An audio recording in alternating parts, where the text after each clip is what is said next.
பெண் என்றாலே 1000 அர்த்தம். மாதராய் பிறப்பதற்கே மாதவம் செய்திட வேண்டும் அல்லவா?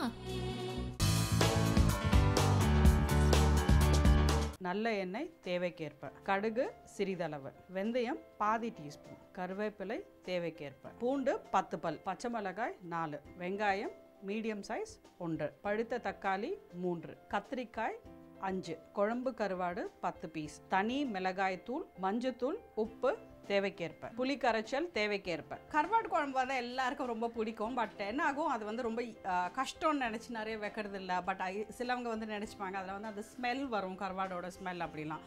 ஒன்றுமே இல்லைங்க.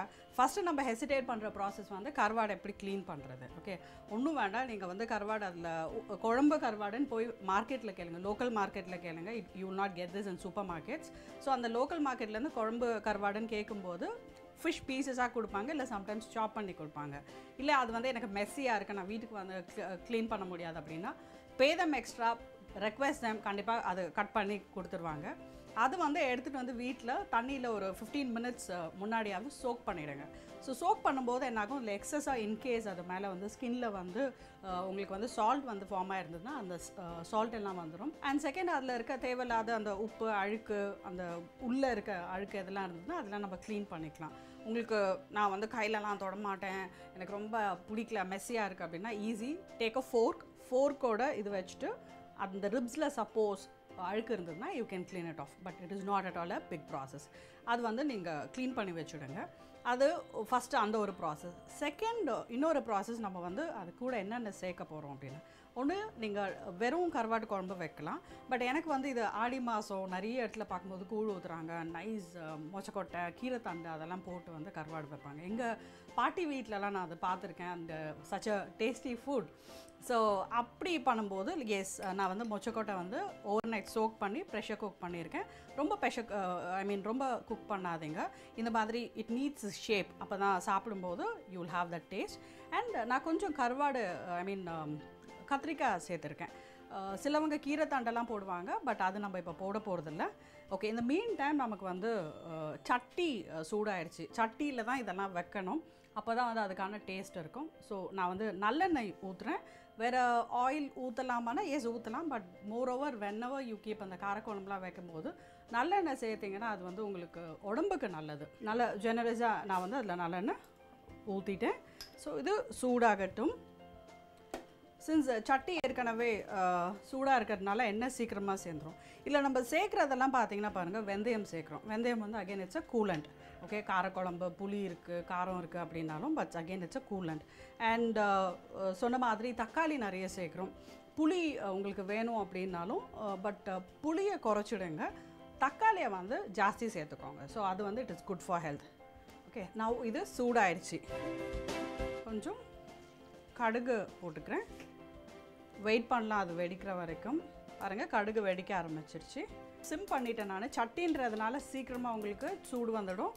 நான் வெந்தயம் ஆட் பண்ணியிருக்கேன். வெந்தயம் கொஞ்சம் வதங்கட்டும்.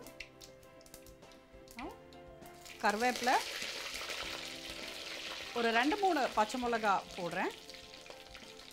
காரக்குழம்புல ஏன் பச்சை மிளகா அப்படின்னா என்னென்னா, நீங்கள் காரக்குழம்பு, அது மீன் குழம்பாகட்டும் இந்த குழம்பாகட்டும், நீங்கள் சாப்பிடும்போது இந்த பச்சை மிளகா வந்து காரக்குழம்போடு பிளெண்ட் ஆகி அது ஒரு டிஃப்ரெண்ட் டேஸ்ட் கிடைக்கும்.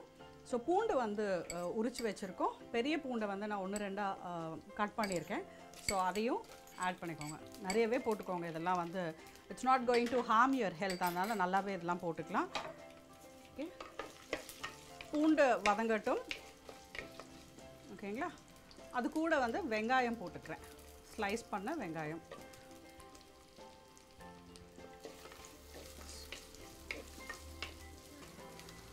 ஸோ வெங்காயம் அப்படியே கொஞ்சம் வதங்கட்டும். ஃப்ளேம் வந்து கொஞ்சம் ஹையாக வச்சுக்கிறேன் இப்போ நான். ஓகே, ஏன்னா வெங்காயம் கொஞ்சம் சீக்கிரம் வேகிறதுக்கு. ஆஸ் ஆல்வேஸ் நமக்கு எல்லாம் தெரிஞ்ச ஒரு டிப், வெங்காயம் சீக்கிரம் வதங்கிறதுக்கு கொஞ்சம் உப்பு ஆட் பண்ணிக்கோங்க. நல்லா வதக்கட்டும். இது கூட நான் எதுக்கும் ஒரு என்ன சொல்கிறது, தக்காளி ஆட் பண்ணிக்கிறேன்.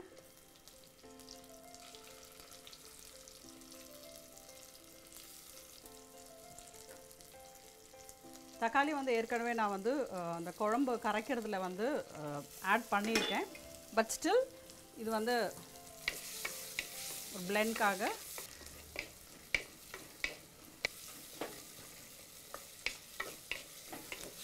கத்திரிக்காய் கொஞ்சம் ஆட் பண்ணிக்க போகிறேன். நான் நீட்டாக வெட்டி வச்சுருக்கேன். நீங்கள் சிலவங்க வந்து அதை முழுசாக கூட போடுவாங்க.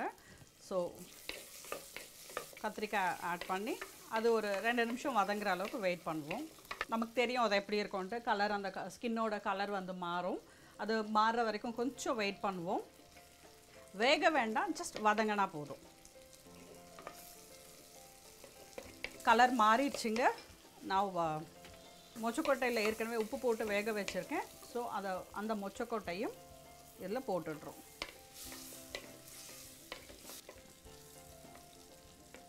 இது கொஞ்சம் மூடி வைங்க. ஜஸ்ட் ஒரு ஃபியூ செகண்ட்ஸ் மூடி வைங்க.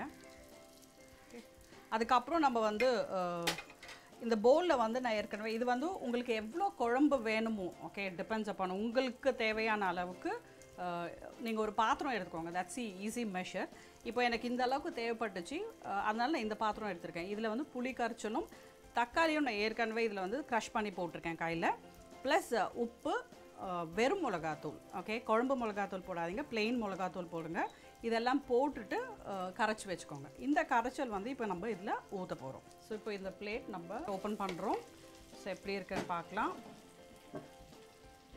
ஸோ இப்போ இதில் வந்துட்டு நான் இந்த மிக்சர் வந்து ஆட் பண்ண போகிறேன். அந்த குழம்பு கரைச்சல் வச்சுருக்கோம் இல்லைங்களா,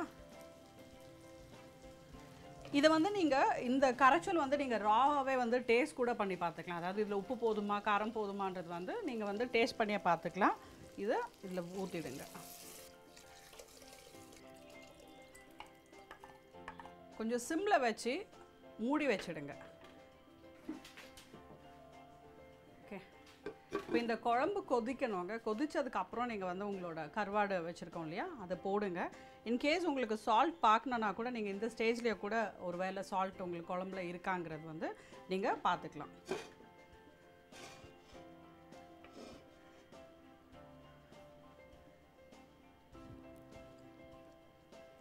சால்ட் கம்மியாக இருக்குது.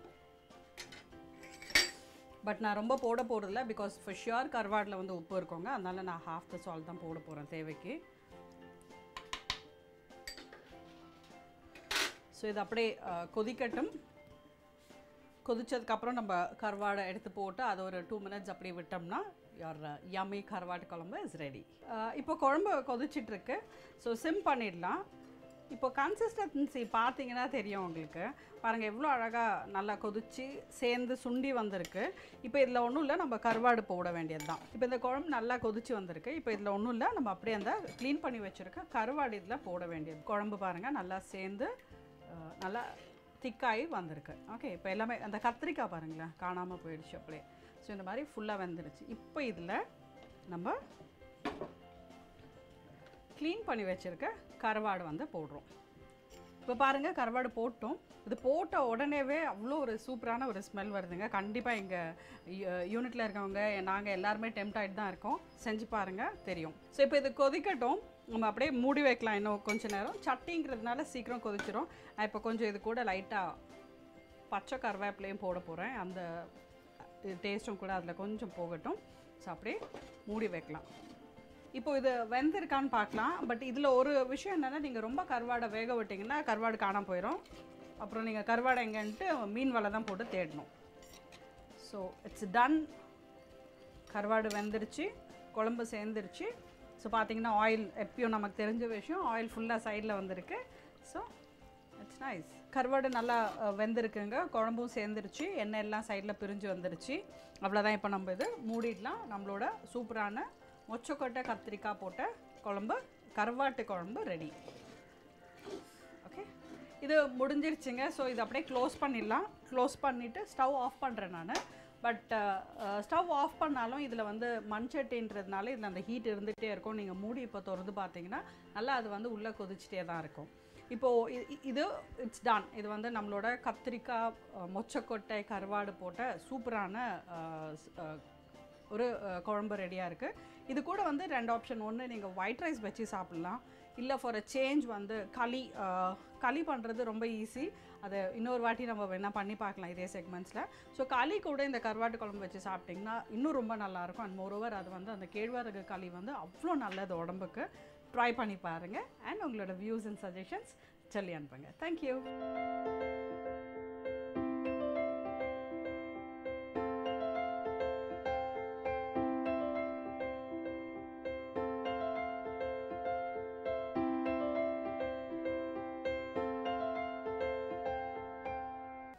ஜம்ப்ஸ் வந்து என்னென்னு பார்த்தீங்கன்னா, ஆஸ் யூஷுவல் நம்மளுடைய ஜம்பிங் தாங்க, ஜாக்கிங் ஜம்ப்ஸ் தாங்க நீங்கள் பண்ண போகிறீங்க. ஸோ இது எப்படி பண்ணுறதுன்னு பார்த்தீங்கன்னா,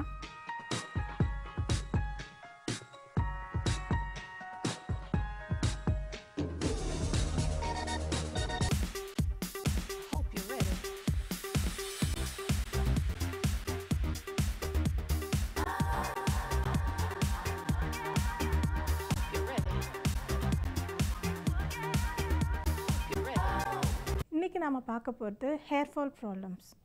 ஹேர் ஃபால் என்ன ரீசன்ஸ்னால வருது? ஏன்னா இன்றைக்கி ஹேர் ஃபால் ப்ராப்ளம் தான் நமக்கு தலைக்கு மேலே ஒரு பெரிய பிரச்சனையாக இருக்குது. ஸோ இன்றைக்கி இருக்க சுச்சுவேஷனில் ஹேர் ஃபாலுக்கு என்ன பேசிக்காக நம்மளோட ஹெல்த்தில் வந்து என்ன ப்ராப்ளம் இருக்குது அப்படின்றத நீங்கள் தெரிஞ்சுக்கிட்டிங்கன்னா தான் ஹேர் ஃபால்க்கான ப்ராப்பர் சொல்யூஷன் நம்மளால் கொடுக்க முடியும். So first thing, hormonal imbalances அப்படின்னா, நமக்கு தைராய்டு ப்ராப்ளம் இருக்குது அப்படின்னா கண்டிப்பாக ஹேர் ஃபால் இருக்கும். அதே மாதிரி நம்ம வந்து அனீமியா, ஒரு பர்சனுக்கு வந்து ரொம்ப அனீமிக்காக இருக்காங்க, ஹீமோக்ளோபின் கவுண்ட் வந்து ரொம்ப கம்மியாக இருக்குது அப்படின்னு சொன்னால் கண்டிப்பாக வந்து இதில் ஹேர் ஃபால் ஆகிறதுக்கு நிறைய சான்சஸ் இருக்குது. அதே மாதிரி ப்ரெக்னென்சியில் பார்த்திங்கன்னா ஃபஸ்ட்டு 3-4 மந்த்ஸ்க்கு வந்து நிறைய ஹேர் ஃபால் ஆகும். ஸோ இந்த ஹேர் ஃபால் அப்படின்றத வந்து நம்ம ப்ரெக்னென்சி டைமில் பயப்பட தேவையில்லை. ஏன்னா அதுக்கப்புறம் கொஞ்ச நாள் அதுவே ஆட்டோமேட்டிக்காக கம்மியாக ஆரம்பிச்சிடும். அண்ட் அதுக்கப்புறமா பார்த்திங்கன்னா during delivery time, so delivery டைமில் கூட வந்து நிறைய ஹேர் ஃபால் ஆகுது. ஸோ இதெல்லாம் வந்து ஹார்மோனல் சேஞ்சஸ்னால வர ஹேர் ஃபால். ஸோ ஒரு நாளைக்கு எத்தனை ஹேர் ஃபால் ஆகலாம் ஜென்ரலாக அப்படின்னு பார்த்திங்கன்னா, ஒரு 10 to 50 கவுண்ட்ஸ். அதாவது 50 பீஸ் முடி கீழே விழுந்ததுன்னா நீங்கள் கவலைப்பட தேவையில்லை. ஸோ மோர் தென் 50 நம்பர்ஸ் வந்து நமக்கு ஹேர் ஃபால் ஆகுது அப்படின்னு சொன்னால் உடனே நமக்கு ஹெல்த்தில் எதனா ப்ராப்ளம் இருக்கா அப்படின்றத ஒவ்வொருத்தரும் செக் பண்ணிக்கணும். ஜென்ரலாக எதுவுமே தெரியாமல் நீங்கள் வந்து இவங்க சொன்னாங்க, ஃப்ரெண்ட்ஸ் சொன்னாங்கன்னு சொல்லிட்டு ஹோம் ரெமடிஸ் எடுத்திங்கன்னா சம்டைம்ஸ் அதை வந்து ப்ராப்ளமை இன்னும் வேர்ஸ்ட் ஆக்கி விட்டுரும். ஸோ அதுக்கு என்ன ரீசன் அப்படின்றத பார்க்குறது ரொம்பவே முக்கியம். ஸோ ரெண்டாவது, நம்ம வந்து ஹேர் ப்ராடக்ட்ஸ், நிறைய ஹேர் ப்ராடக்ட்ஸ் வந்து ஆட் பார்த்துட்டு ஃப்ரெண்ட்ஸ் சொன்னாங்க அப்படின்னு சொல்லிட்டுலாம் நிறைய ரெக்கமெண்ட் பண்ணுவாங்க எப்போவுமே. ஸோ அந்த மாதிரி ரெக்கமெண்டேஷனில் நம்ம யூஸ் பண்ணுற நிறைய ஹேர் ப்ராடக்ட்ஸ், கெமிக்கல் ட்ரீட்மெண்ட்ஸ், இதனால் கூட வந்து நமக்கு நிறைய ஹேர் ஃபால்ஸ் ஆகுது. அதே மாதிரி மெடிக்கல் கண்டிஷன்ஸ் பார்த்திங்கன்னா கேன்சர், சர்ஜரிஸ், ஹைப்பர் டென்ஷன் இந்த மாதிரி இருக்கும்போது ஹை பிளட் ப்ரெஷர் இருந்தால் கூட ஹேர் ஃபால் நிறைய வரும். அதே மாதிரி ஹேர் ஃபால்க்கு மெயின் ரீசன் பார்த்திங்கன்னா 90% இன்றைக்கி ஸ்ட்ரெஸ்ஸு.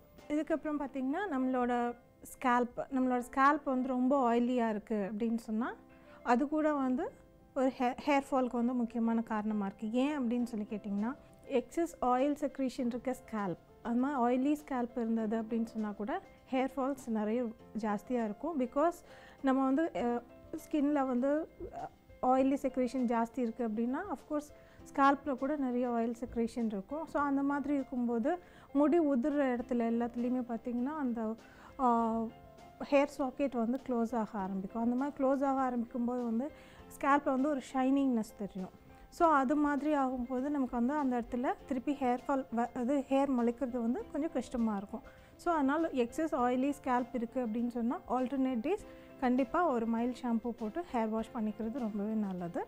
அதே மாதிரி எக்ஸஸ் ட்ரை ஸ்கின் வந்து ரொம்ப ட்ரையாக இருக்குது, ஸ்கேல்ப் கூட ரொம்ப ட்ரையாக இருக்குது அப்படின்னு சொன்னால் அது வந்து நம்மளோட ஹேரை வந்து ரொம்ப மெல்லிஸ் ஆக்கிட்டுரும். அதுக்கு பேர் வந்து என்ன சொல்லுவோம்னா நம்ம ஹேர் தின்னாக ஆரம்பிச்சிச்சின்னா அதுக்கு வந்து ஒரு ஸ்ட்ரென்த்தே இல்லாமல் இருக்கும். ஸோ லைட்டாக ஒரு சீப்பு போட்டு வாரினா கூட நிறைய ஹேர் ஃபால் ஆகிற மாதிரி இருக்கும் நமக்கு. அதே மாதிரி அதோட திக்னஸ் கூட ரொம்ப கம்மியாக இருக்கும். ஸோ அந்த மாதிரி ஹேர் தின்னிங் இருக்குது அப்படின்னும்போது அவங்க வந்து நிறைய ஆயில் அப்ளை பண்ணணும். அப்ளை பண்ணிவிட்டு ஒரு 2 to 3 hours கழித்து ஹேர் வாஷ் பண்ணும்போது அந்த ஸ்கேல்ப் வந்து நிறைய ட்ரை ஆகாமல் நார்மலாக மாய்ஸ்சர்டாக இருக்கும்.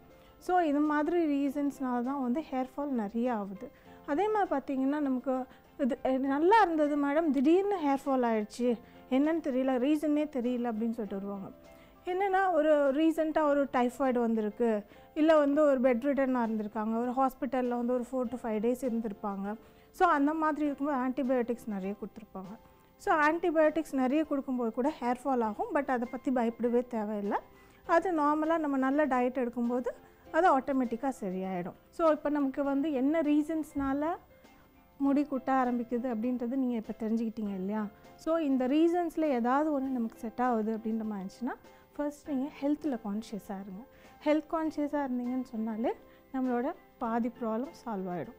அதுக்கப்புறம் நம்ம வந்து எப்படி மெயின்டைன் பண்ணுறோம் ஹேரை, ஸோ அதுக்கப்புறமா தான் நம்ம வந்து அந்த எக்ஸ்டர்னல் அப்ளிகேஷன்ஸ்லாம் வந்து அப்ளை பண்ணும்போது நமக்கு 100% ஹெல்தி ஹேர் நமக்கு கிடைக்கும். ஸோ அதனால் நீங்கள் வந்து ஃபஸ்ட்டு உங்களுக்கு என்ன சிம்டம்ஸ் இருக்குது அப்படின்றத ஒரு தடவை டாக்டர்கிட்ட போய் கன்சல்ட் பண்ணிக்கோங்க. உங்களோட மெடிக்கல் ரிப்போர்ட்ஸ் எல்லாமே ப்ராப்பராக இருக்குது அப்படின்ற பட்சத்தில் நீங்கள் வந்து அடுத்து ஒரு ஹேர் அப்ளிகேஷன்ஸ், அதாவது நீங்கள் என்ன ஆயில் யூஸ் பண்ணணும், என்ன ஷாம்பு, கண்டிஷ்னர், இல்லை வேறு ஹெர்பல் ப்ராடக்ட் என்ன யூஸ் பண்ணணும்னு தெரிஞ்சுக்கிட்டு அதுக்கேற்ற மாதிரி யூஸ் பண்ணுங்கள். உங்கள் ஹேர் வந்து ரொம்ப ஹெல்த்தியாக இருக்கும்.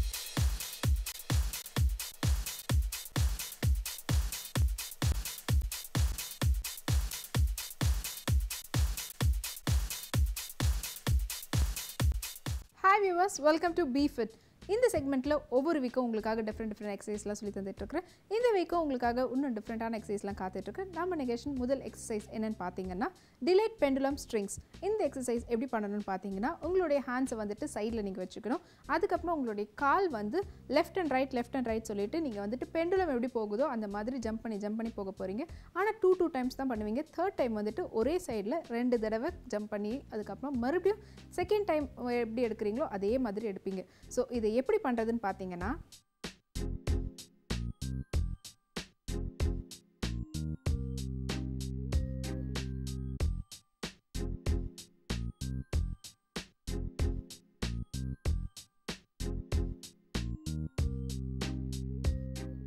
நம்மளுடைய அடுத்த எக்ஸசைஸ் என்னன்னு பார்த்தீங்கன்னா 2 hooks 2 uppercuts அதுக்கப்புறமா 2 ஜம்ப்ஸுங்க. இது வந்து என்னடா அது பேரே இவ்வளோ பெருசாக இருக்குதுன்னா இந்த பேரில் இருக்கிறது எல்லாமே வந்து நீங்கள் பண்ண போகிறீங்க. ஸோ இதுதான் இந்த எக்ஸசைஸ்னுடைய அப்ரிவேஷனே. ஸோ இந்த எக்ஸசைஸ் வந்து எவ்வளோ நேரம் பண்ணுவீங்கன்னா 45 seconds.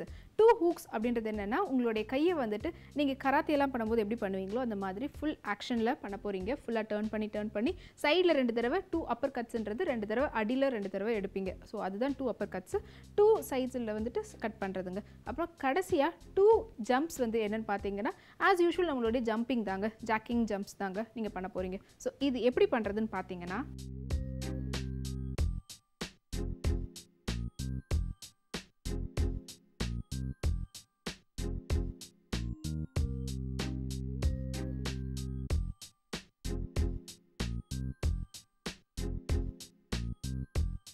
இப்போ அடுத்த எக்ஸசைஸ் என்னென்னு பார்த்தீங்கன்னா லேட்ரல் ஜம்ப் டோ டச்சுங்க. லேட்ரல் ஜம்ப் எல்லாருக்குமே நிறைய தடவை பண்ணியிருக்கிறீங்க. என்னென்னு பார்த்தீங்கன்னா உங்களுடைய ரைட் லெக் ஃப்ரண்ட்டில் இருந்ததுன்னா லெஃப்ட் லெக் வந்துட்டு பின்னாடி போகும். அதே மாதிரி உங்களுடைய லெஃப்ட் லெக் முன்னாடி வரும்போது உங்களோட ரைட் லெக் வந்துட்டு பின்னாடி போகும்.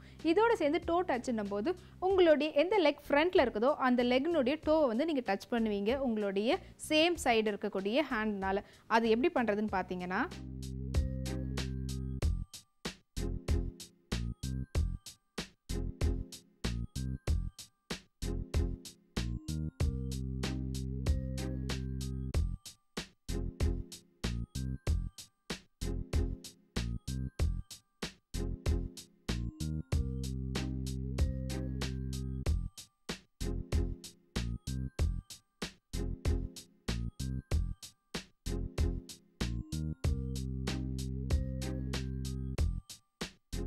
இப்போ அடுத்த எக்ஸசைஸ் வந்துட்டு 2 ஹோப் ஸ்குவாட்ஸ். இது எப்படி பண்ணுறது பார்த்தீங்கன்னா உங்களுடைய காலை வந்துட்டு நீங்கள் மாற்றி வைப்பீங்க. 2 ஹோப்புன்னும் போது எப்படி வந்து நம்ம நொண்டி விளையாடுறோமோ அந்த மாதிரி நீங்கள் வந்துட்டு 2 தடவை ஜம்ப் பண்ணுவீங்க. அதை ஜம்ப் பண்ணிவிட்டு அப்புறமா ஒரு ஹாஃப் சிட்டிங்கில் உட்காருவீங்க. அதே மாதிரி எழுந்துட்டு உங்களுக்கு ஆப்போசிட் சைடில் 2 தடவை நொண்டியை வந்துட்டு விளையாடிட்டு அதுக்கப்புறமா ஹாஃப் சிட்டிங்கில் உட்காருவீங்க. இது எப்படி பண்ணுறதுன்னு பார்த்தீங்கன்னா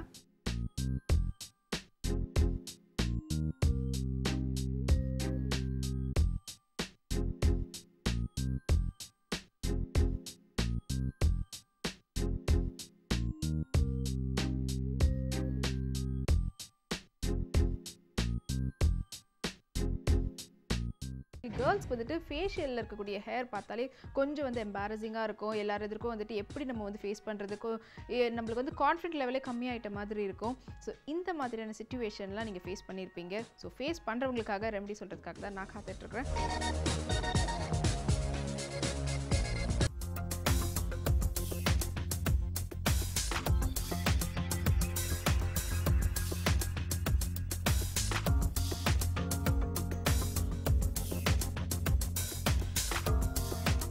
hi viewers, welcome to beauty scope. இந்த செக்மெண்ட்டில் உங்களுக்காக நிறைய விஷயம் சொல்கிறதுக்காக காத்துக்கிட்டு இருக்கேன். எஸ்பெஷலி இந்த வீக் வந்துட்டு எக்ஸஸ் ஹேர், எஸ்பெஷலி கேர்ள்ஸ்க்கு வந்துட்டு ஃபேஷியலில் இருக்கக்கூடிய ஹேர் பார்த்தாலே கொஞ்சம் வந்து எம்பாரசிங்காக இருக்கும். எல்லாரும் எதிர்க்கும் வந்துட்டு எப்படி நம்ம வந்து ஃபேஸ் பண்ணுறதுக்கும் நம்மளுக்கு வந்து கான்ஃபிடென்ட் லெவலே கம்மியாயிட்ட மாதிரி இருக்கும். ஸோ இந்த மாதிரியான சிச்சுவேஷன்லாம் நீங்கள் ஃபேஸ் பண்ணியிருப்பீங்க. ஸோ ஃபேஸ் பண்ணுறவங்களுக்காக ரெமெடி சொல்கிறதுக்காக தான் நான் காத்துட்ருக்கிறேன். இந்த மாதிரி ஹேர்லாம் வந்து எதனால் வருதுன்னு பார்த்தீங்கன்னா ஹார்மோனல் சேஞ்சஸ்னால வரும்.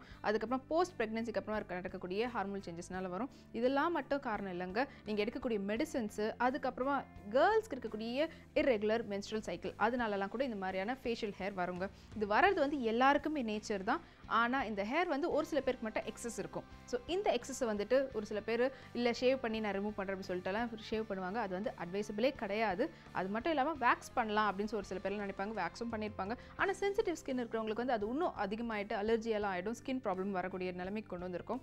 ஸோ இதெல்லாம் மட்டும் இல்லாமல் ப்ளக் பண்ணி பார்க்கலாமே சொல்லிட்டு ப்ளக் பண்ணுவாங்க. பெயினோ அதுக்கப்புறம் டைம் அதிகமானது மட்டும் தான் மிச்சம் இருக்கும். ஸோ இதெல்லாம் வந்துட்டு ஈஸியாகவே நீங்கள் பண்ணிடலாம் ஆயுர்வேதிக் மூலயமா.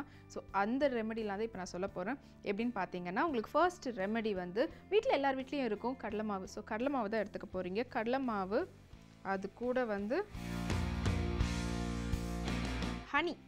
ஸோ எல்லாருக்குமே வந்து தெரிஞ்சிருக்கும் ஹனினுடைய கண்டென்ட் என்னன்றது. ஆல்ரெடி நான் இது நிறைய வாட்டி சொல்லியிருக்கிறேன், இப்போவும் வந்து சொல்கிறது காரணம் ஹனி வந்து நேச்சுரலாகவே வந்து ஒரு கண்டிஷனர் தாங்க.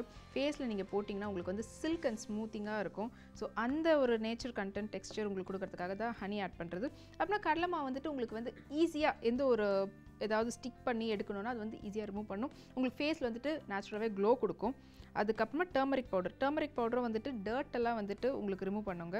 ஸோ அதனால் டர்மரிக் பவுடர், அதுக்கப்புறமா மில்க். ஸோ இது வந்து நீங்கள் எந்த அளவுக்கு யூஸ் பண்ணணும்னா உங்களுடைய ஃபேஸ்க்கு நீங்கள் எவ்வளோ போட போகிறீங்களோ ஹேர் இருக்கிற இடத்துல அதுக்கு ஏற்ற அளவு தான் நீங்கள் யூஸ் பண்ண போகிறீங்க. இது வந்து ஃபுல்லாக ஒரு பேக் மாதிரி மிக்ஸ் பண்ணிக்கோங்க.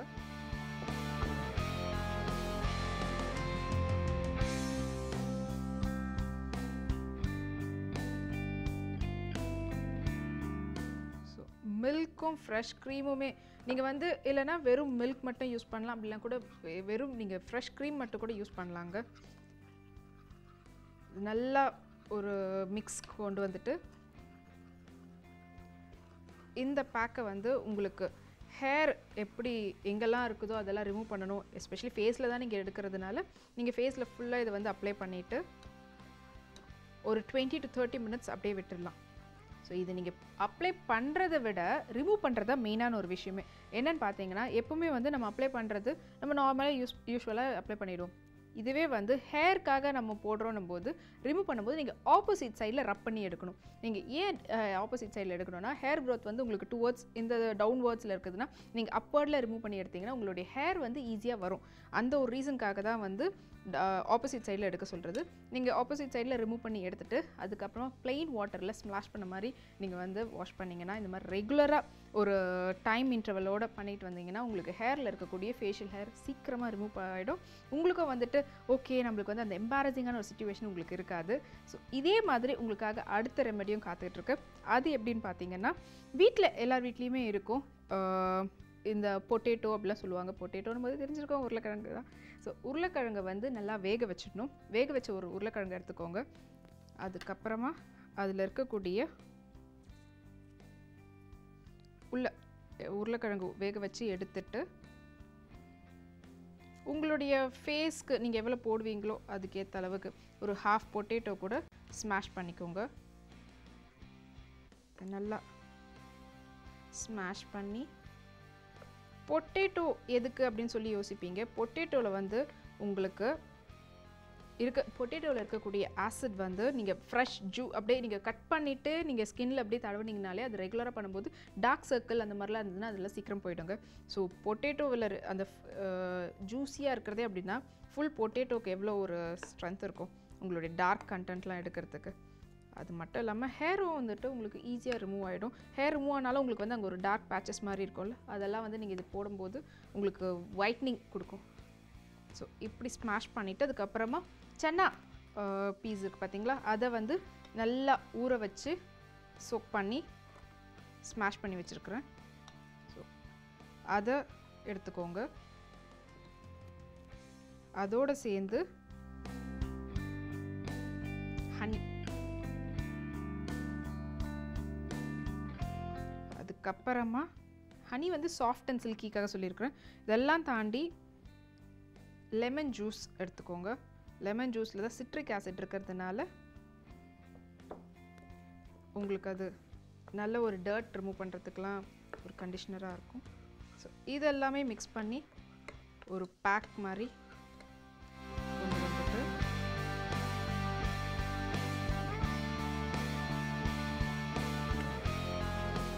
இந்த பேக்கையும் நீங்கள் ஒரு 20 to 30 minutes ஃபேஸில் ஃபுல்லாக அப்ளை பண்ணிவிட்டு சேம் வே இந்த பொட்டேட்டோவும் இந்த சன்னாவும் பார்த்தீங்கன்னா ட்ரை ஆச்சுன்னா நல்லா ஸ்டிக்கியாக ஒட்டிக்கும்.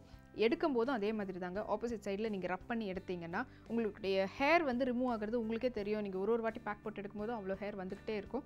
ஸோ இந்த மாதிரி ரெகுலராக பண்ணிங்கன்னா உங்களுடைய ஃபேஷியல் ஹேர் அந்த கண்டென்ட் இருக்குது அப்படின்ற ஒரு உங்களுக்குள்ளே இருக்கக்கூடிய எம்பாரசிங் சிச்சுவேஷன் இல்லைனா நீங்கள் வந்து கான்ஃபிடென்ட்டாக இல்லை அப்படின்ற மாதிரி ஃபீல் பண்ண வேணாம். எங்குமே வந்து எதையும் வந்துட்டு ஈஸியாக ரொம்ப லேஸாக எடுத்துகிட்டு போயிடலாம். இந்த ரெமெடிஸ்லாம் வந்து ட்ரை பண்ணி பாருங்கள். இதே மாதிரி உங்களை நெக்ஸ்ட் வீக் பியூட்டி ஸ்கோப் செக்மெண்ட்டில் ஒன்று டிஃப்ரெண்ட் ரெமெடிஸோட மீட் பண்ணுறேன். Take care. இப்போ நம்ம ஃபர்ஸ்ட் பார்க்க போகிறது வந்து ஒரு அழகு பிங்க் அண்ட் பிளாக் காம்பினேஷன் பார்க்குறோம்.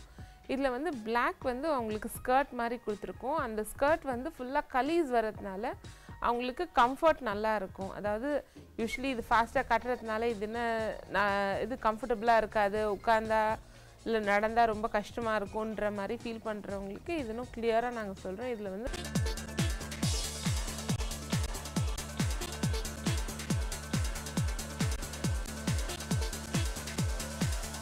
வணக்கம் நேயர்களே, இன்றைக்கி நம்ம பார்க்க போகிறது லெஹங்கா சாரீ பற்றி. லெஹங்கா சாரீ வந்து அந்த பேர்லேருந்தே நம்மளுக்கு தெரியும், லெஹங்கா சாரீ ரெண்டுமே வந்து சேர்ந்து ஒன்றா வர காஸ்டியூம் தான் இந்த லெஹங்கா சாரீ. இது வந்து காஸ்டியூம் இண்டஸ்ட்ரியில் லேட்டஸ்ட்டாக வந்த ஒரு இனோவேஷன் தான். இது mainly for people who cannot wear sari, அதாவது சாரீ கட்ட தெரியாது ஆனால் சாரீ கட்டிக்க பிடிக்கும் அப்படின்ற மாதிரி ஒரு கேட்டகரி இருக்காங்க. அவங்களுக்காக மட்டுமே ஸ்பெஷலி டிசைன் பண்ண ஆரம்பித்தோம் நாங்கள். அண்ட் இது வந்து நிறைய யங்ஸ்டர்ஸ், நிறையா என்ஆர்ஐஸ், இந்தியாவில் இல்லாத நிறையா ஃபாரினர்ஸு எல்லாருமே வந்து இந்த லெஹங்கா சாரியை ரொம்ப விரும்பி திரும்ப திரும்ப வந்து நிறைய கலர் காம்பினேஷன்ஸில் எங்களை பண்ணி கொடுக்க சொல்லி கேட்குறாங்க. இதில் வந்து பார்த்திங்கன்னா அட்வான்டேஜ் என்னென்னா, உங்களுக்கு வந்து சாரீ கட்ட தெரியாதவங்க கூட சாரீ கட்டிக்கலாம். அண்ட் இன்னொன்று வந்து ஃபாஸ்ட்டாகவும் கட்டலாம், ஈஸியாகவும் கேரி பண்ணலாம். ஸோ இப்போ வந்து நிறையா பிரைட்ஸ் சங்கீத்துக்கு ரொம்ப நேரம் டான்ஸ் பண்ணணும், அந்த மாதிரி வெளியில் பார்ட்டிக்கு போகணும் அப்படின்றவங்க வந்து இதை வந்து நிறையா விரும்பி கேட்டு வாங்கிக்கிறாங்க. இதே சாரீக்கு வந்து இன்னொரு பேரும் இருக்குது. இந்த லெஹங்கா சாரியை வந்து 1 minute சாரின்னு கூட நாங்கள் சொல்கிறோம். ஏன்னா இது கட்டுறதுக்கு ஹார்ட்லி 1 minute தான் ஆகுது. அண்ட் இது வந்து ஃபுல் பேக்கேஜாக வரும். உங்களுக்கு அண்டர்ஸ்கர்ட், ப்ளவுஸ் அண்ட் சாரி உங்களுக்கு எல்லாமே சேர்ந்து ஒன்றா வந்துடுறதுனால ஃபாஸ்ட்டாக அவங்க ட்ரே பண்ணிக்கலாம். அண்ட் இது வந்து இன்னமும் கூட லைக் இன்னும் நம்ம சாரியில் என்ன கிரேஸ் இருக்கோ அதே அளவுக்கு நல்ல கிரேஸ்ஃபுல்லாகவும் ரொம்பவே அழகாக இருக்குது. இப்போ நம்ம ஃபர்ஸ்ட் பார்க்க போகிறது வந்து ஒரு அழகு பிங்க் அண்ட் பிளாக் காம்பினேஷன் பார்க்குறோம். இதில் வந்து பிளாக் வந்து அவங்களுக்கு ஸ்கர்ட் மாதிரி கொடுத்துருக்கோம். அந்த ஸ்கர்ட் வந்து ஃபுல்லாக கலீஸ் வரதுனால அவங்களுக்கு கம்ஃபர்ட் நல்லா இருக்கும். அதாவது யூஸ்வலி இது ஃபாஸ்ட்டாக கட்டுறதுனால இது கம்ஃபர்டபுளாக இருக்காது, உட்காந்தா இல்லை நடந்தால் ரொம்ப கஷ்டமாக இருக்கும்ன்ற மாதிரி ஃபீல் பண்ணுறவங்களுக்கு இது இன்னும் கிளியராக நாங்கள் சொல்கிறோம். இதில் வந்து நிறைய கலீஸ் வரும், கிட்டத்தட்ட ஒரு 20 to 30 கலீஸ் வருது. இந்த கலீஸ் வரதுனால அவங்களுக்கு யூஸ்வலாக அவங்க எப்படி நடப்பாங்களோ, உட்காருவாங்களோ, மூவ் அரவுண்ட் பண்ணுவாங்களோ அதே மாதிரி இருக்கலாம். அட் த சேம் டைம் கம்ஃபர்டபுளாகவும் இருக்கும். அண்ட் அப்போ பல்லு பார்த்தீங்கன்னா பிங்க்கில் கொடுத்துருக்கோம். பிங்க்கில் வந்து ராணி பிங்க்கில் வந்து ப்ரோஷோ ஃபேப்ரிக் கொடுத்துருக்கோம். அண்ட் இந்த size of the width of the பல்லு வந்து உங்களுக்கு யூஸ்வலி இந்த லெஹங்கா சாரீஸில் சின்னதாக தான் வரும். ஸோ தட் அவங்க ஈஸியாக அதை கேரி பண்ண முடியுன்றதுக்காக யூஸ்வலி நம்ம கொடுக்குற அந்த 44 inches பண்ணால் வராது. இதில் வந்து உங்களுக்கு it will come around 30 inches பண்ணால் வரும் உங்களுக்கு. அண்ட் அதில் ஒரு நல்ல சாலிட் பார்டர் கொடுத்துருக்கோம். லைட் வெயிட்டாக இருக்கிற ஒரு மிரர் ஒர்க் பார்டரு. அண்ட் இதுக்கு மேட்ச் பண்ணி கோல்டன் ப்ளவுஸ் அண்ட் பிளாக் அண்டர்ஸ்கர்ட்டோட சேர்ந்து வந்துடும் இது. ஸோ இது வந்து ரெடி டு வேர் மாதிரி டைரெக்டாக வந்து வாங்கி உடனே கூட யூஸ் பண்ணிக்கலாம். அந்த மாதிரி ஒரு அட்வான்டேஜ் இருக்குது இதில். அண்ட் இது அக்கேஷன்ஸ் பார்த்தீங்கன்னா யூஸ்வலி இது டே ஆர் நைட் ரெண்டுக்குமே நல்லாயிருக்கும். சிம்பிள் அக்கேஷன்ஸ் லைக் ஒரு டெம்பிள் விசிட்டோ இல்லை ஒரு நைட் டின்னரோ இல்லை ஒரு சங்கீதம் அந்த மாதிரி அக்கேஷன்ஸ்க்கு போட்டால் நல்லாயிருக்கும். யூஸ்வலி கொஞ்சம் ஷார்ட்டில் height doesn't matter, tall or short யாருக்காக இருந்தாலும் இது நல்லாயிருக்கும். ஆக்சசரிஸ் பார்த்தீங்கன்னா அக்கேஷனுக்கு தகுந்தாப்பில் அவங்க ஆக்சசரிஸ் மாற்றிக்கலாம். ஹெவி ஆர் லைட் அவங்க அக்கேஷனுக்கு தகுந்தாப்பில் ஆக்சசரிஸ் இதுக்கு ஆட் பண்ணிக்கிட்டா இன்னும் ஒரு நல்ல ஒரு லுக்கு கொடுக்கலாம்.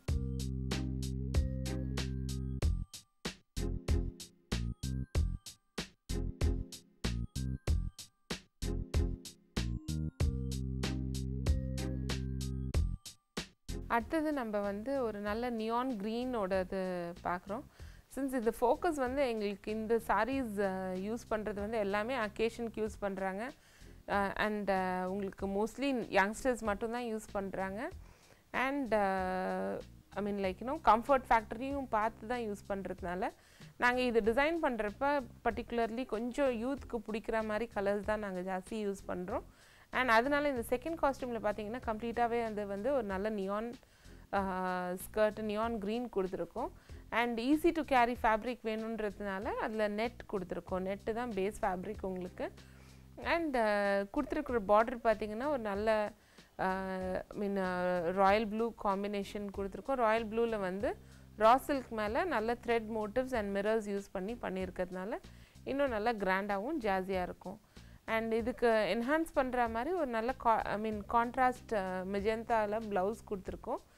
அண்ட் அண்டர்ஸ்கர்ட் வந்து நியான் க்ரீன்லேயே தான் வந்துடும் உங்களுக்கு இது. ஸோ இந்த கம்ப்ளீட் பேக்கேஜ் போட்டால் ரொம்பவே லைக் பார்க்கறதுக்கு சிம்பிளாக இருந்தாலும் நல்லா ரிச்சாகவும் கிராண்டாகவும் காட்டும். அண்ட் சேம் வே இதுவும் சிம்பிள் அக்கேஷன்ஸ்க்கும் ஒரு நல்ல வைப்ரண்ட்டாக இருக்கிற ஒரு நல்ல காக்டெயிலோ இல்லை ஏதாவது ஒரு ஃபங்க்ஷனுக்கும் ரொம்பவே ஆப்டாக இருக்கும் இது.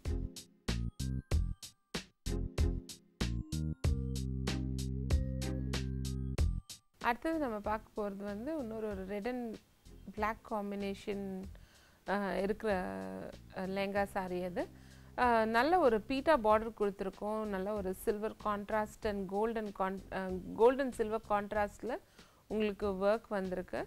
அண்ட் கீழே ஸ்கர்ட் பார்த்தீங்கன்னா ஒரு நல்ல 40 கலீஸ் போட்டு ஒரு ரெட் ஸ்கர்ட் கொடுத்துருக்கோம். அண்ட் மேலே ஹாஃப் சாரீ வந்து பிளாக்ல வருது. ப்ளவுஸ் வந்து கோல்டில் கொடுத்துருக்கோம். அண்ட் அண்டர்ஸ்கர்ட்டும் கீழ் போர்ஷனுக்கு மேட்ச் ஆகிற மாதிரி உங்களுக்கு ரெட்டில் வருது. அண்ட் இது வந்து இதுவும் நல்லா பிரைட் அண்ட் வைப்ரண்ட்டாக இருக்கும் உங்களுக்கு. மோஸ்ட்லி இது ரெக்கமெண்ட் பண்ணுறது வந்து மோஸ்ட்லி நைட்ஸ்க்கு தான். இது நைட்ஸில் வந்து ரொம்பவே அழகாக இருக்கும். அண்ட் இன்டோர் அவுட்டோருக்கு இல்லை, இது இன்டோர் ஃபங்க்ஷன்ஸ்க்கு இது ரொம்பவே நீட்டாகவும் நல்லாவும் இருக்கும். யூஸ்வலி இந்த எல்லா லெஹங்கா சாரீஸுமே பார்த்தீங்கன்னா இது வந்து ஃபோக்கஸ் வந்து எங்களுது வந்து யங்ஸ்டராக இருக்கிறதுனால ஐ மீன் லைக் யூஸ்வலி அவங்க ஃப்ரேம் பார்த்தீங்கன்னா எல்லாருமே கொஞ்சம் மீடியம் டு தின் ஃப்ரேம் தான் இருப்பாங்க. ஜாஸ்தி லார்ஜ் ஃப்ரேம் இருக்க மாட்டாங்க. பட் அப்படி இருந்தாலும் ஈவன் லார்ஜ் ஃப்ரேம் பீப்புளுக்கும் அதுக்கு தகுந்தாப்பில் நம்ம டிசைன் பண்ணி கொடுத்துடலாம். அண்ட் பட் அதர்வைஸ் இது யூஸ்வலி வந்து ஒரு நல்ல ஸ்லிம் கேர்ள்ஸ்க்கு தான் ஜாஸ்தி இது சூட் ஆகிற மாதிரி இருக்குது. ப்ளஸ் இதுக்கு ஆக்சசரிஸ் பார்த்தீங்கன்னா சொன்ன மாதிரி இதுக்கு முன்னாடி சொன்ன மாதிரி அக்கேஷனுக்கு தகுந்தாப்பில் ஹெவி ஆர் லைட் ஆர் காஸ்டியூமுக்கு மேட்ச் ஆகிற மாதிரி கொஞ்சம் ஸ்டோன் ஸ்டட்டட் இருந்ததுன்னா நைட் ஸ்கின்னும் நல்லா ஸ்பார்க்லிங்காக அழகாக இருக்கும். அண்ட் சிம்பிள் கிளச்சஸோ இல்லை ஒரு நல்ல பென்சில் பாயிண்ட் ஹீலோ இன்னும் ஒரு ஆடட் அட்வான்டேஜாக இருக்கும் இந்த காஸ்டியூம்ஸ்க்கு. இந்த தொழிலுக்கு நான் எப்படி வந்தேன், ஏன் இதை எடுத்தேன் அப்படிங்கிறத பற்றி சொல்ல விரும்புகிறேன். அதாவது எனக்கு சின்ன வயசுலேருந்தே இந்த தொழிலில் ஒரு ஆர்வம் இருந்தது. ஆனால் இது ஒரு தொழில்னு எனக்கு தெரியாது. கலைகள்னால் எல்லா விதத்துலேயும் எனக்கு ரொம்ப. I am Geetha Viswanathan, fashion designer, educationist, image consultant. Now I am at Adayar. I have my institute called Srijati Institute of Fashion Technology and my studio called Prayasi. நான் என்னை பற்றி கொஞ்சம் சொல்லணும்னு நினச்சேன்னா, இந்த தொழிலுக்கு நான் எப்படி வந்தேன், ஏன் இதை எடுத்தேன் அப்படிங்கிறத பற்றி சொல்ல விரும்புகிறேன். அதாவது எனக்கு சின்ன வயசுலேருந்தே இந்த தொழிலில் ஒரு ஆர்வம் இருந்தது. ஆனால் இது ஒரு தொழில்னு எனக்கு தெரியாது. கலைகள்னால் எல்லா விதத்துலேயும் எனக்கு ரொம்ப பிடிக்கும். அண்டு நான் வளர்ந்த விதம், வாழ்ந்த இடம் எல்லாமே எனக்கு சாதகமாகத்தான் இருந்தது. ஒரு கலை குடும்பத்தில் தான் பிறந்தேன், கலை குடும்பத்தில் தான் வார்க்கப்பட்டேன். அதனால் அந்த கலையை இம்ப்ரூவ் பண்ணிக்கிறதுக்கு நிறைய சான்சஸ் இருந்தது.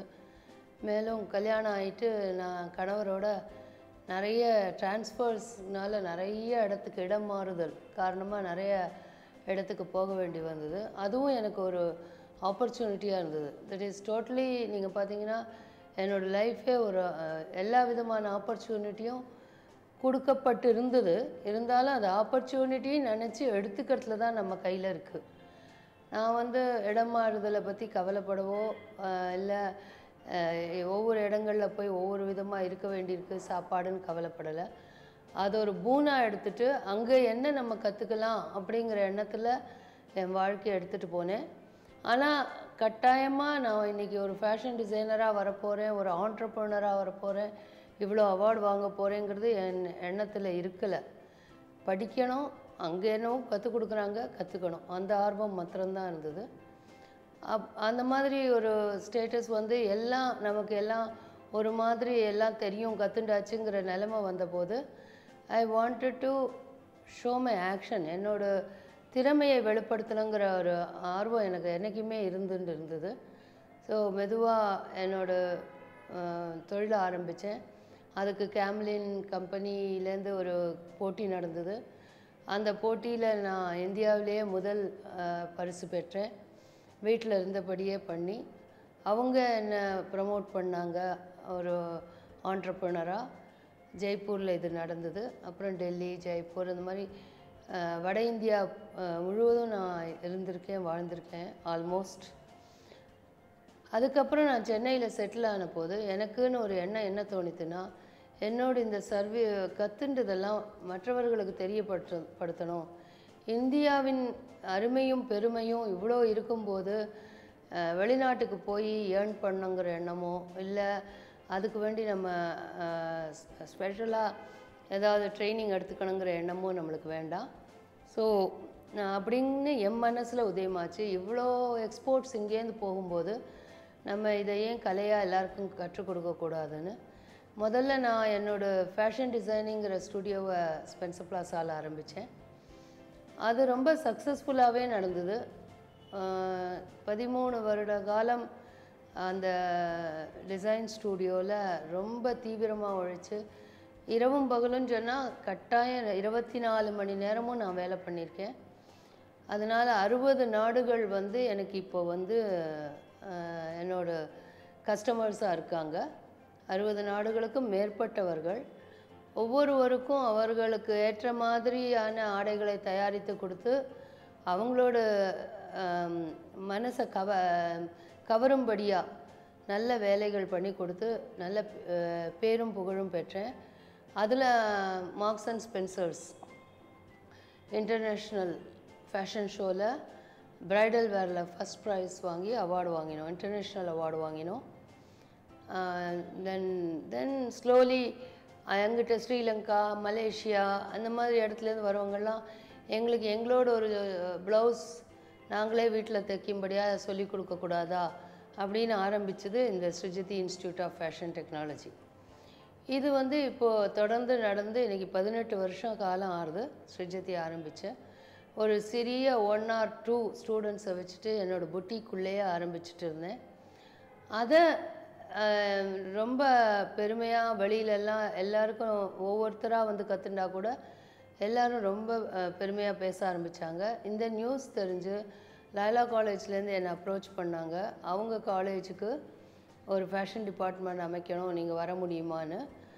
அதில் ஃபாதரோட ஹெல்ப்னால் எஜுகேஷன் ஃபீல்டுக்குள்ளே நுழைஞ்சேன். இன்றைக்கி இவ்வளோ பெருமையாக சொல்ல முடியறது, எஜுகேஷனில் இவ்வளோ நான் முன்னுக்கு வந்திருக்கேன், இவ்வளோ செஞ்சுருக்கேன்னா இது என்னோடய விடாமுயற்சியும் மற்றவர்கள் தூண்டுதலுக்கு ஏற்ற மாதிரி நான் அதை உபயோகப்படுத்தி கொண்ட முறையும் தான். ஸோ இதனால் என்னென்னா, நம்ம இன்றைக்கி நான் வந்து மெட்ராஸ் யூனிவர்சிட்டிக்கு புக்ஸ் எழுதியிருக்கேன். I am MBA in apparel management. Madras யூனிவர்சிட்டிக்கு புக் எழுதியிருக்கேன். தமிழ்நாடு ஓப்பன் யூனிவர்சிட்டிக்கு புக் எழுதியிருக்கேன். கோயம்புத்தூரில் அவினாசிலிங்கம் காலேஜில் போர்ட் ஆஃப் சிலபஸில் இருக்கேன். இந்த மாதிரி இவ்வளோ தூரம் முன்னுக்கு வரத்துக்கு ஒரே காரணம் நம்மளோட விடாமுயற்சியும் குறிக்கோளும் தான். நமக்குன்னு ஒரு எய்ம் இருந்ததுன்னா நம்ம அதை சாதிக்க முடியும் அப்படிங்கிறது தான் என்னோட இது. இப்போ இந்த ஃபேஷன் டிசைனிங்கிற தொழிலை பற்றி பார்த்திங்கன்னா, எல்லோரும் என்னோட டெய்லரிங் தெரியும், எனக்கு எம்ப்ராய்டரி தெரியும், அதனால் நான் ஃபேஷன் டிசைனிங் படிக்கிட்டேன்னா, ஃபேஷன் டிசைனிங் வந்து ஒரு இன்ஜினியரிங் கோர்ஸ் மாதிரி. அது டெய்லரிங் அண்ட் எம்ப்ராய்டரிங்கிறது ஒரு 10% தான். அதுக்கு மேலே அது பெரிய ஃபீல்டு. இன்றைக்கி ஆல் ஓவர் வேர்ல்டு இந்த ஃபேஷன் டிசைனிங்கில் தான் இருக்குதுன்னா அந்த ஃபீல்டு அவ்வளோ பெருசு. ஃபேஷன் டிசைனிங் படிக்கணும் அப்படிங்கிற ஆர்வம் உங்களுக்கு இருக்குனாக்கா அது ரொம்ப உங்களோட பிறவி குணமாக எடுத்துக்கலாம். அப்படி இருக்கிறவங்களுக்கு தான் அந்த ஆர்வமே வர முடியும் என்னை பொறுத்தவரை. இந்த ஃபீல்டில் வந்து creativity, inspiration, textile designing, textile management, merchandising and marketing, journalism, fashion journalism, movie designing, photoshoot, window dressing, இப்படி பார்த்தா ஹண்ட்ரட்ஸ் போகாது. அவ்வளோ விதத்தில் இதில் ஏர்ன் பண்ண முடியும். இந்த ஃபேஷன் டிசைனிங் படிக்கிறவங்களால வெறும்னு நம்ம பொட்டிக் தான் வைக்கணும், பொட்டிக் வைக்க பணம் இல்லை கார்மெண்ட் ஃபேக்ட்ரியில் தான் போய் வேலை செய்யணும்னு கிடையாது. அந்த காலம்லாம் போயாச்சு. இன்றைக்கி ஒரு ஃப்ரண்ட் ஆஃபீஸ்க்கும் ஃபேஷன் டிசைனர் தான் கேட்குறாங்க. ஏன்னா அந்த பர்சனாலிட்டி, அந்த way of working, way of thinking, அந்த க்ரியேட்டிவிட்டி இவ்வளவும் வேணும்னா ஃபேஷன் டிசைனிங் படித்தா ரொம்ப நல்லதாக இருக்கும். இன்றைக்கி எங்கள் ஃபீல்டில் பார்த்திங்கன்னா இன்ஸ்டிடியூட் மூலமாக இன்றைக்கி நிறைய வளர்ந்துருக்கு. அதாவது ஃபேஷன் டிசைனிங்கில் ஃபேஷன் டூர் எல்லாம் கூட்டிகிட்டு போகிறோம். ராஜஸ்தான், குஜராத், ஆந்திரா, காஷ்மீர், ஒவ்வொரு ஏரியாலையும் நீங்கள் போய் பார்த்தீங்கன்னா ஒவ்வொரு கிராமங்களுக்குள்ளேயும் நம்ம அழைச்சிட்டு போகிறோம். அந்த கிராமங்களில் இருக்கிற கலைகள் இன்றைக்கி அழியக்கூடாதுங்கிற எண்ணம் தான் என்னோடய மனசில் ஓடிட்டுருக்கு. அதனால் ஒவ்வொரு வருஷமும் அந்த ஸ்டூடெண்ட்ஸை ஒவ்வொரு ஏரியாவில் கூட்டிகிட்டு போய் ஒவ்வொரு ஸ்டேட்டில் கிராமவாசிகளோடு வாழ வச்சு அந்த கிராமத்து பழக்க வழக்கங்கள், அங்கே இருக்கிற ஆர்ட்டு, அவங்க எப்படி பண்ணுறாங்க. ஆனால் அதில் ஒரே ஒரு சங்கடம் எனக்கு என்னென்னா, இதை ஃபாரினர்ஸ் நல்லா புரிஞ்சுட்டு இங்கேருந்து வந்து பார்த்துட்டு கிராமங்கள்லாம் போய் வாழ்ந்துட்டு அதை எக்ஸ்போர்ட் பண்ணி நம்ம ஆளுங்களை வச்சு வேலை வாங்கி அவங்க சம்பாதிக்கிறாங்க. அதை தான் இந்த காலேஜில் நாங்கள் மாற்றி அமைத்து இன்றைக்கி இப்போ 10 வருஷமாக நம்முடைய குழந்தைகள், நம்மளோட இடத்துல படித்த ஸ்டூடெண்ட்ஸ் இன்றைக்கி பெரிய பொசிஷனில் இருக்காங்க. இந்த கலையை நல்லா உபயோகப்படுத்திக்கிறாங்க. Textile printing, tie and dye, Kalamkari, Madhubani, Pattachitra, இந்த மாதிரி ஆரி எம்ப்ராய்டரி, கட்ச் எம்ப்ராய்டரி, இந்த மாதிரி சொல்லிகிட்டே இருக்கலாம். அவ்வளோ ஆர்ட்டையும் நீங்கள் படிக்கலாம். இந்த கலைகளுக்கு ஏதாவது பிரயோஜனம் இருக்கா? நீங்கள் இவ்வளோ பேசுகிறீங்களே, இதில் உண்மையான வருமானம் இருக்கானா? நீங்களே ஆலோசித்து பார்க்கலாம். இன்றைக்கி எவ்வளோ மால் ஓப்பன் ஆகிருக்கு. சென்னையில் மாத்திரமே எவ்வளோ இருக்குது, தமிழ்நாடு முழுவதும் எவ்வளோ இருக்குது, இந்தியா முழுவதும் எவ்வளோ இருக்குது, இன்டர்நேஷ்னல் லெவலில் பார்த்தா எவ்வளோ மால் இருக்குது. அதில் போனேன்னா 90% வந்து உங்களுக்கு அக்சசரிஸ், ட்ரெஸ்ஸிங்ஸ் தான் இருக்கும். Shoe, handbags, perfumes, accessories, dressing, mens clothing, children clothing, ladies clothing, இதை தவிர ஈட்டபிள் ஐட்டம்ஸ், அப்புறம்தான் எலக்ட்ரானிக்ஸ் வருது. ஸோ உங்களுக்கு அதில் இவ்வளவும் தயாரிக்கிறது யார், இவ்வளவுக்கும் டிசைன் பண்ணுறது யார், இவ்வளோ மேனுஃபேக்சரிங் எங்கே நடக்கிறது, இதுக்கு அடிப்படையான ஆட்கள் தேவை. இப்போ ஆக்சுவலி ஆட்கள் இல்லை. இந்த ஃபீல்டில் உங்களுக்கு நல்ல ஸ்கோப் இருக்குது. ஏன்னா ஆட்கள் குறைவாக இருக்கிற இடம், உங்களுக்கு நல்ல வரவேற்பு இருக்குது இந்த ஃபீல்டுக்கு. இன்றைக்கி இந்தியா முன்னேறதுன்னா எக்ஸ்போர்ட்லன்னு நம்ம சொல்கிறோம். இல்லை, இந்தியா என்றைக்குமே அதில் தான் முன்னேறிருக்கு. 3000 ஆண்டுகள் முன்னால் பார்த்தா கூட ரோமில் இருக்கிற சாரியை வந்து இங்கேருந்து தான் ஏற்றுமதி பண்ணியிருக்கா. மோதிரத்துக்குள்ளே சாரி போடுற அளவு அந்த மாதிரி டெக்ஸ்டர் கண்டுபிடிச்சது இந்தியா தான். இந்தியாவோட லக்ஸுரி பார்த்து தான் எல்லோரும் உள்ளேயே வந்தாங்க. அதனால் இந்த ஃபீல்டுக்கு நல்ல ஸ்கோப் இருக்குது, நிறைய ஆட்கள் தேவைப்படுறது. எல்லோரும் ஃபேஷன் டிசைன் எடுத்துக்கணும். ஒரே ஒன்று தான் நான் சொல்லுவேன், எந்த குறிக்கோளை எடுத்துன்னு நீங்கள் போனாலும் நீங்கள் படிக்க வேண்டிய கல்வி கற்க வேண்டிய ஆர்வம் இருக்கும் பொழுது அந்த நமக்கு அங்கே கிடைக்குமா, நம்ம தேடிக்கொண்டு போகிற இடம் அந்த மாதிரி இருக்கா, அதுக்கு இருக்கிற ஃபெசிலிட்டிஸ் இருக்கா, நம்மளால் அங்கேருந்து கற்றுக்க முடியுமாங்கிறத மாத்திரம் கொஞ்சம் நல்லா ஆலோசனை பண்ணி அந்த கல்வி மையத்தில் சேரணும் நீங்கள். அண்டு இன்றைக்கி வந்து ஃபேஷன் டிசைனிங்கில் மெயினாக ஆடைகள் மாத்திரம் இல்லாமல் அணிகலன்களுக்கும் நல்ல பெருமை இருக்குது. அணிகலன்களுக்கு வேண்டிய இன்ஸ்டிடியூட்ஸ் இருக்குது. அதை தவிர கவர்மெண்ட் வந்து இன்றைக்கி ஹேண்ட்லூம், கைத்தறி, நெசவு, லூம், அதுலேயும் டிசைனர்ஸ் தேடுறாங்க. எல்லா இடத்துலையும் இப்போ டிசைனர்ஸ்க்கு நல்ல டிமாண்ட் இருக்குது. நீங்கள் இந்த நல்லா படிக்கலாம். இப்போது என்னோடய வாழ்க்கையில் பார்த்தீங்கன்னா அந்த மாதிரி எது டிமாண்ட் இருக்கோ நான் அதை கண்டுபிடிக்கிறதுக்கு ரொம்ப கஷ்டப்பட்டேன். இப்போது உங்களுக்கு அந்த மாதிரி கஷ்டம் இல்லை. நான் எப்படி கண்டுபிடிச்சேன்னா, முதல்ல ஒரு ஆல் ஓவர் இந்தியா எக்ஸிபிஷன்ஸ் போனேன். என்னோடய ப்ராடக்ட்ஸ் எடுத்துகிட்டு, சல்வார், சுடிதார் எல்லாம் எடுத்துகிட்டு. அப்போ அந்த எக்ஸிபிஷன்ஸ்லலாம் ஆளுங்க வரும்போது அவங்கவுங்க தேவைகளை பற்றி சொல்லுவாங்க. எங்களுக்கு ப்ளவுஸ் சரியா இல்லை, டெய்லர்ஸ் சரியாக அமையறதில்ல, அந்த மாதிரிலாம் சொல்லுவாங்க. So I have taken blouse as my product. இன்றைக்கும் I am proud to say என்னோடய லெவல் ஆஃப் ப்ளவுஸு என்னால் தான் பண்ண முடியும் அப்படிங்கிற தைரியத்தால் என்னால் சொல்ல முடியும். மோரோவர் 20 மினிட்ஸில் ஒரு ப்ளவுஸ் தைக்க முடியும் அப்படிங்கிறதையும் நான் ப்ரூவ் பண்ணி காமிச்சிருக்கேன். இன்னமும் பண்ண முடியும். எங்கள் கல்வி மையத்தில் காலேஜில் சொல்லிக் கொடுக்குற விதமும் ரொம்ப ப்ராக்டிக்கலாக தான் இருக்கும். நாட் புக் நாலேஜாக இருக்காது. நல்லா ஃபுல்லாக ப்ராக்டிக்கல், தியரியை விட ப்ராக்டிக்கல் நிறைய இருக்கும். இன்டர்ன்ஷிப் நிறைய இருக்கணும். இந்த தொழிலில் இன்டர்ன்ஷிப் நிறைய தேவைப்படுறது. நீங்கள் ஒவ்வொரு இடத்துலையும் போய் அந்த மாதிரி கற்றுக்க வேண்டி இருக்குது. ஸோ ஃபேஷன் டிசைனிங் வந்து ஒரு பெரிய சப்ஜெக்ட். அண்ட் இன்றைக்கி அதுக்கு நல்ல மரியாதை இருக்குது, நிறைய இன்கம் இருக்குது. ஆக்சுவலி டிசைனர்ஸ் ஆர் மில்லினியர்ஸ் உண்மையாக பார்த்தா. பட் அதை நம்ம புரிஞ்சுக்காமல் நம்ம ஒரு டெய்லர் கடையில் வேலைக்கு போகிறது, இல்லை நான் ஒரு தையல் மிஷின் வச்சுட்டு தைக்கிறதுங்கிறது வந்து ஒரு தவறான எண்ணம். டெய்லரிங் கிளாஸ் நடத்துகிறேன்னு சொல்லி வெறும்னா பில்லோ சைஸையும் பெட்டிக்கோட்டையும் சொல்லி கொடுக்கறதுல அவசியமே இல்லை. ஏன்னா எது ரெடிமேட்ஸில் நல்லா ஃபாஸ்ட்டாக மூவிங்கோ அதை நீங்கள் தைச்சா உங்களுக்கு பணம் வராது. ஸோ எது இல்லையோ அதை you have to think. So என்னோடய அட்வைஸ் என்னென்னா, நீங்கள் நல்லா திங்க் பண்ணி உங்கள் ஃப்யூச்சர் என்ன வேணுங்கிறத தீர்மானம் பண்ணினதுக்கப்புறம் எந்த இடத்துல எங்கே போய் எதை படிக்கணும், நாளைக்கு நம்மளுக்கு அதனால் வருமானம் வருமா, அந்த வருமானம் மதிக்கப்பட்ட அளவிற்கு இருக்கக்கூடிய தொழிலாக இருக்குமா, அதனால் மற்றவர்களுக்கு உபயோகப்படக்கூடிய அதாக இருக்குமா, நாட்டிற்கு உபயோகப்படுவதாக இருக்குமா என்பதை எண்ணிவிட்டு நீங்கள் உங்கள் தொழிலை ஆரம்பிக்கணும்னு நான் கேட்டுக்கிறேன். பெண் என்றாலே 1000 அர்த்தம். மாதராய் பிறப்பதற்கு மாதவம் செய்திட வேண்டும் அல்லவா?